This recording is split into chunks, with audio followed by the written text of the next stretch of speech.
welcome to our Thursday afternoon live broadcast. We are broadcasting live on YouTube and Facebook simultaneously. So welcome. We're always happy to have you join us. Today we are going to be talking about, or I'm rather going to be defining how we have come up with what a keto-like lifestyle is and how we really try to incorporate that into our everyday life and how I teach that to the women who are taking my courses. So welcome if you are joining live or on the rebroadcast. Make sure that you are subscribed to the YouTube channel and or you've liked that Facebook page so you will be notified when we either go live or one of our live broadcasts are uploaded to our platform.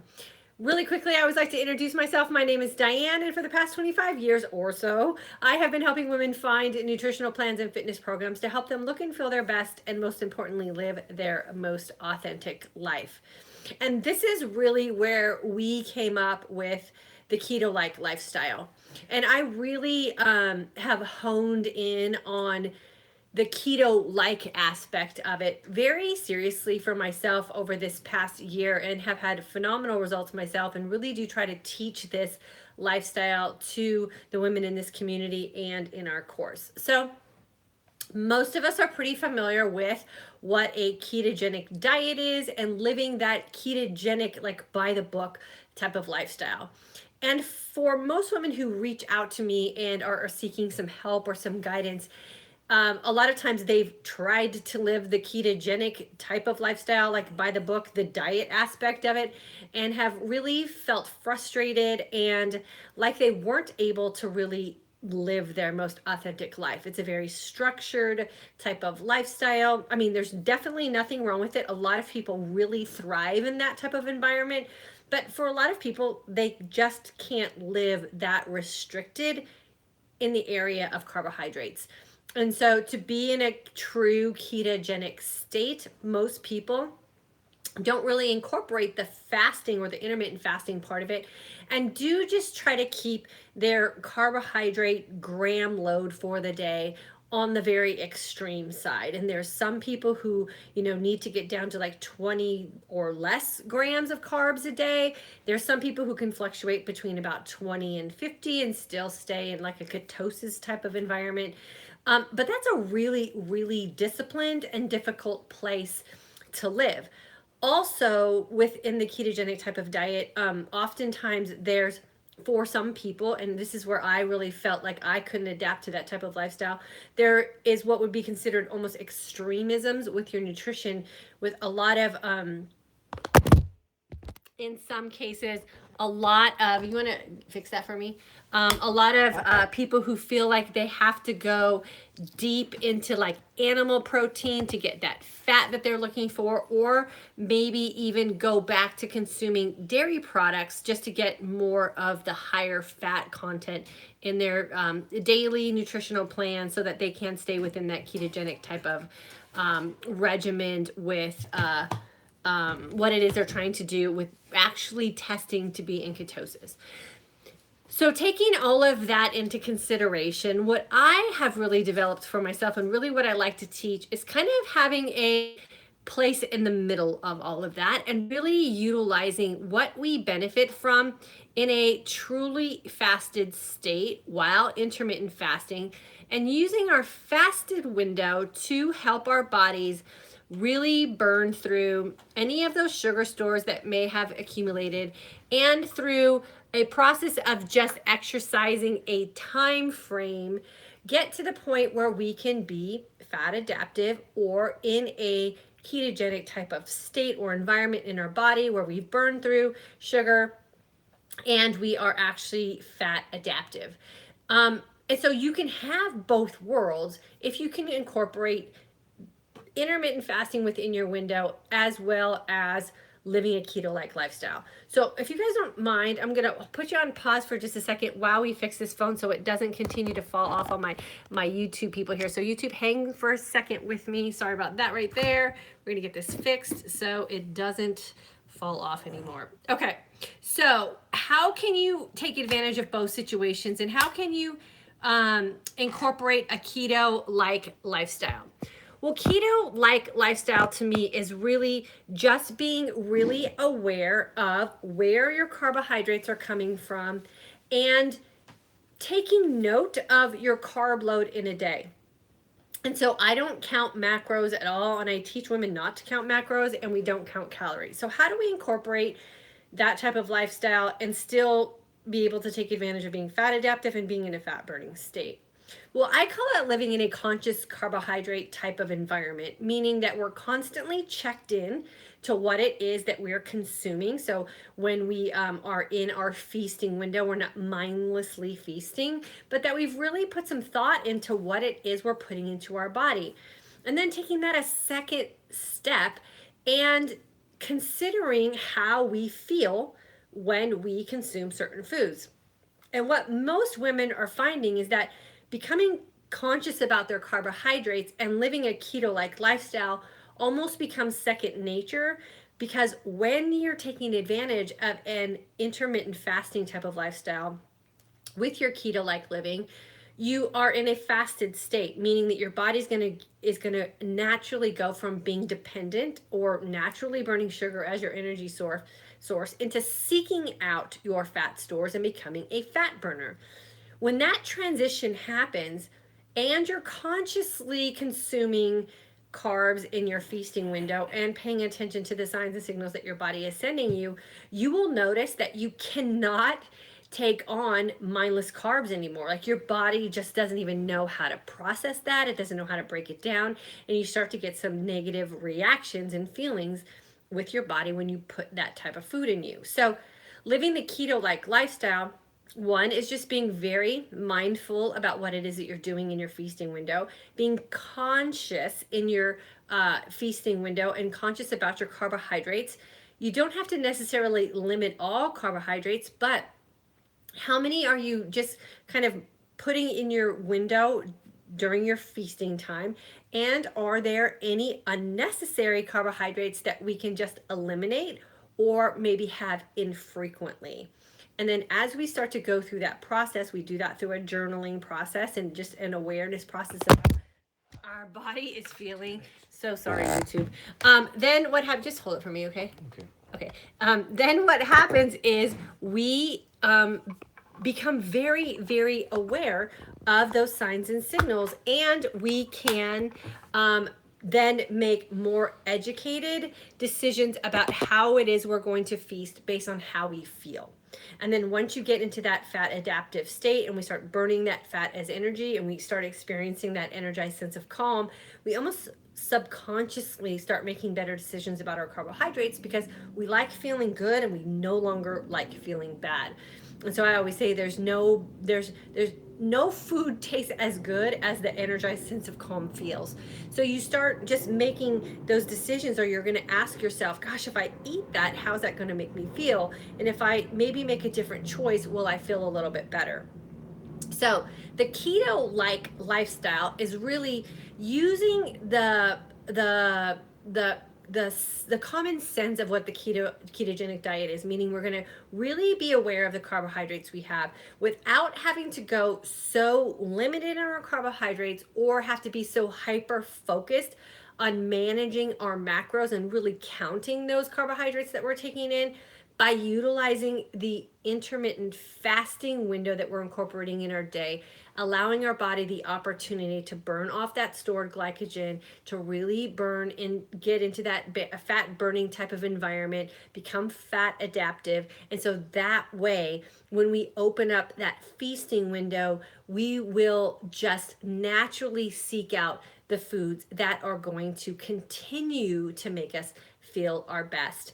And sugar will be that thing that will raise its ugly head and will definitely have you feeling like your sugar sort of drugged when your body can no longer break that down or it's no longer dependent on it. So keto-like, managing your carbs, making sure that you're conscious in your feasting window, eliminating any unnecessary carbs out of your life that you don't need to get you through your day. A lot of that is based on just picking nutrient dense foods. We talk about that a lot here as well, and not empty calorie foods that generally come out of a plastic bag that's been sealed.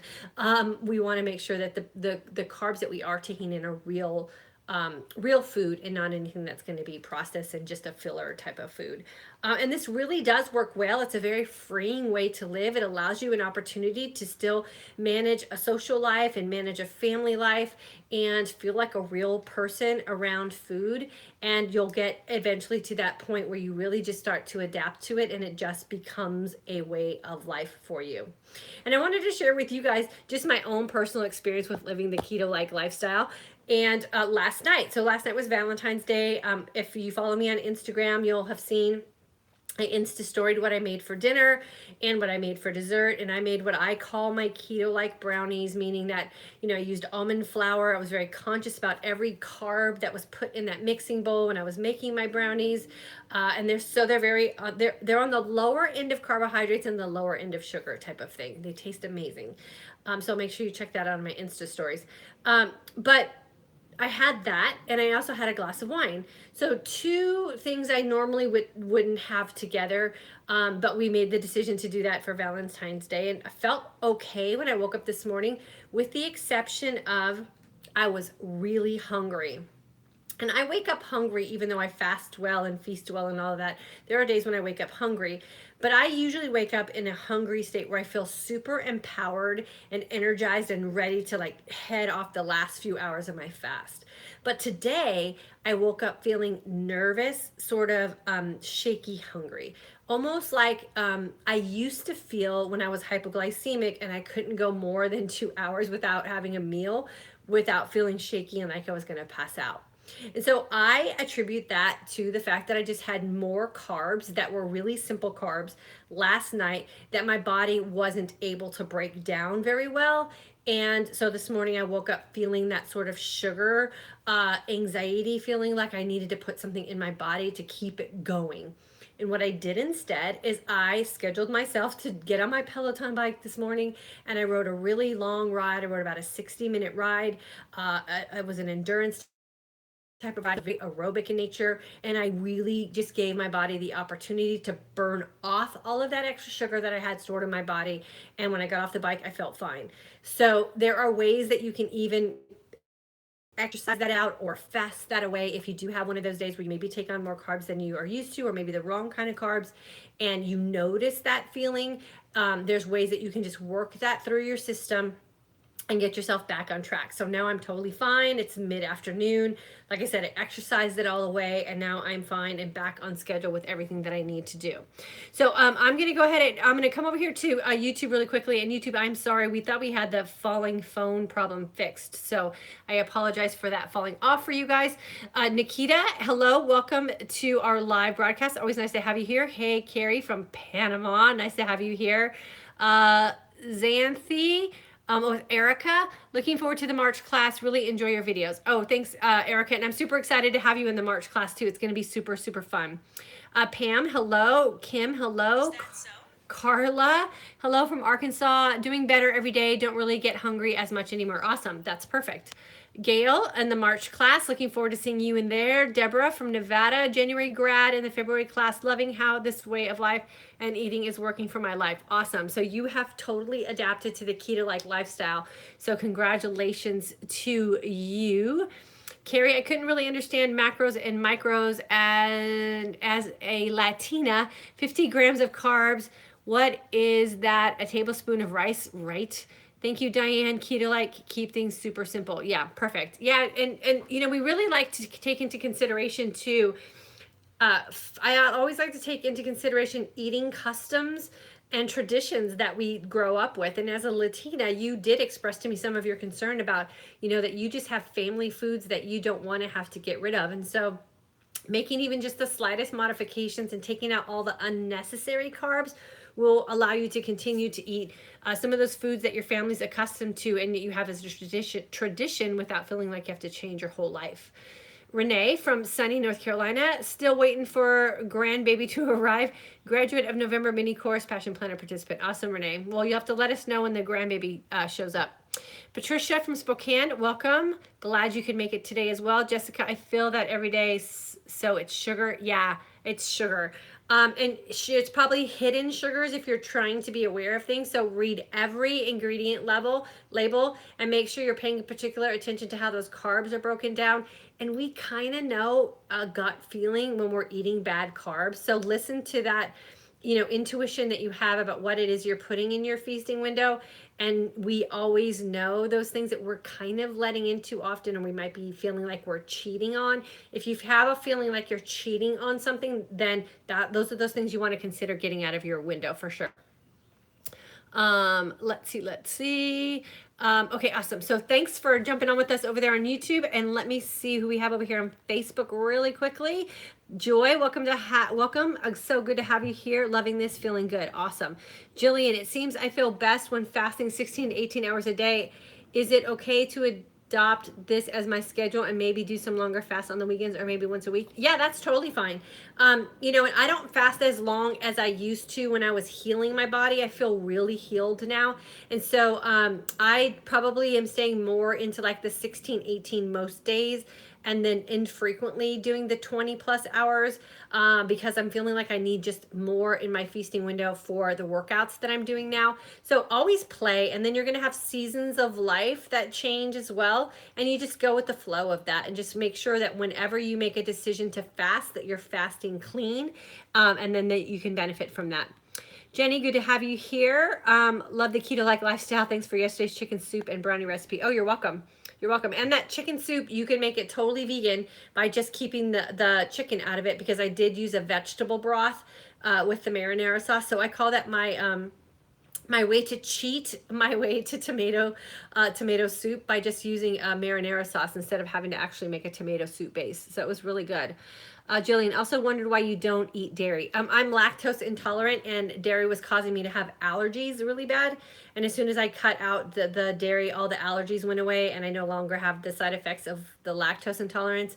Both my kids have lactose intolerance, and my husband feels like he's benefiting from not having dairy in his life either. So that's why. Inflammation too. Yeah, inflammation. Dairy is a big inflammatory agent, so you got to watch that too. Sandra, hi from New York. Good to have you here. Mary, here from Traverse City, learning so much about my body, beginning to learn not to feed a fed body. Yeah, that's huge. Never feed a fed body. Diane from Pennsylvania, always good to have you here, girlfriend. Sandy, January in alumni groups, good to have you here. Got some more people jumping on over here on YouTube really quick. Let me check that out. Deanna, sorry, from Colorado. I love IF and love listening to you. You are so encouraging. I'm getting healed. Awesome. Congratulations on that. Connie from Australia. Good to have you here, girlfriend. Haven't seen my Australia girls in a while, so it's nice to see you jump on. How does one start on this as a diabetic, insulin dependent? If you're type 1 diabetic, I would always consult with your physician. If you're a type 2 diabetic looking to not be type 2 anymore, this is a really easy way to go.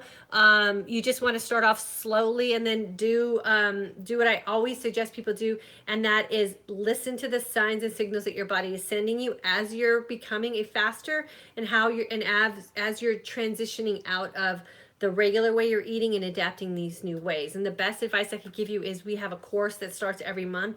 I would highly recommend jumping into our March 10th course, and I teach you everything that you need to do to make sure that you can do this effectively and really get yourself into that healed state. Let's see, mom of 3, fasting clean, only water. Okay, so there's different levels of intermittent fasting. The cleanest way to go is water only. The next level, would be water, black coffee, or black tea, or any kind of tea that doesn't have anything in it other than the tea leaves, no sugars, no creamers, no nothing, no oils, no fats, any of that. And then there's what's called dirty fasting, which some people also do, especially if you're not in that healing state or needing to balance out your hormones at all. And some people who are dirty fasting are the ones that are putting in, like if you're working out, you would do like a pre-workout formula and then sort of work it off. So you would be dirty fasted for a period in your window, and then you get back into the fasted state. And some people believe that when they do their butter coffee, that it does enhance what it is that they're doing in their fasting window, but it is considered dirty fasting because you're not totally clean. So different levels based on what it is that you're trying to achieve as your long-term goal or your short-term goal, or what it is that you specifically want for your body. So there's definitely different levels for sure. Type 2 use insulin shots, however, got it at 25. Okay, so I would highly recommend jumping to our course and just seeing what you can do in the course of 3 weeks or so. And a lot of it is just listening to the signs and signals that your body is sending you, and consider different ways of putting nutrients in your body. The bummer about type 2 diabetes is the fact that the medical community and what the Diabetic Association gives us as the way to offset diabetes actually makes diabetes worse. So you really have to be open-minded into considering new ways to nourish your body that are not mainstream. And so that's where this course might be beneficial to you, because you can do it in an environment where you're going to get some support and some advice, and we can walk you through some stuff, and you don't have to kind of just go cold turkey on yourself. But there's definitely many women in our community who were pre-diabetic and type 2 diabetics who are no longer suffering the effects of diabetes at all and are no longer on medication. So there's definitely some hope for you. Doreen from Scotland in the February course and learning so much. Awesome, Doreen. Thanks for jumping on with us. Deanna from Colorado Springs. Okay, I think I already read that one. Okay, cool. Awesome. YouTube, thank you so much. Those are great questions and great comments. I always appreciate you guys feeling comfortable enough to leave your comments and questions here. It totally helps everyone in this community, either when we're on the live or those of you who are jumping in on the rebroadcast, to see the communication that we've had here and know that they're not alone. So I always appreciate you guys jumping on for sure. Patricia, I'm a type 2 diabetic, non-insulin dependent. First, keep testing your blood sugar. I've been diabetic for 20 plus years. My testing is now ranging from the 90s to the 120s. Okay, so there you go. There's some advice for you right there. Cool. Awesome. Thanks for putting your comment in there. And then Bonnie, still here from last year. You are looking great. Oh, thanks, Bonnie. I'm feeling great, and that's the most important thing. We've really... now that Michael's completely on board, I mean, he was always on board, but now this is really our life, and we're making very few exceptions. The kids have jumped in with us. So everything that we're doing in our everyday life really is supporting our intermittent fasting and our keto-like lifestyle. And it's super fun. We're having a blast with it. Everyone in our family is feeling amazing. So it just gets better the more practice you have, the more time and consistency that you have under your belt, and the more you trust this process. I feel like I am actually reverse aging at this point in my life, which I will totally take since I'm about to be 52.